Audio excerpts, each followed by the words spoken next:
এমনিতেও কোনো কেস পেয়ে না, থাকার জায়গাও নাই। ভাবছিলাম এই রমজানে ইফতারি বিক্রি করবো, তাও দিনের বেলা চুরি করতে যা ধরা খায় সবকিছু দিয়ে আসা লাগলো।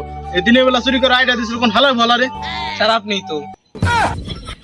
থাকার জায়গা নাই, খাওয়ারও কিছু নাই, রমজানে সেডি কাছে কোনো কেসও নাই। এই রমজানে এই সেডি করবোটা কি?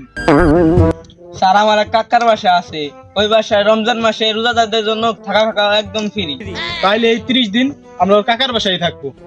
কিন্তু আমার কাকা রোজার ব্যাপারে একদম সিরিয়াস, একটা রোজা না রাখলে গাছ ধাক্কা দেবে করতে। কি কো, এবার তো আমরা 30টা রোজা রাখবো। আমার বিশ্বাস হয় না। তোর কসম। হ্যালো, কাফনের দোকান, তাড়াতাড়ি একটা কাফনের ব্যবস্থা করেন, শীঘ্রই একটি লোক মরবে। পাশের কবরস্থানে কবর খোঁজার ব্যবস্থা করেন, আর লাস্টে শীঘ্রই ওখানে কবর দেওয়া হবে।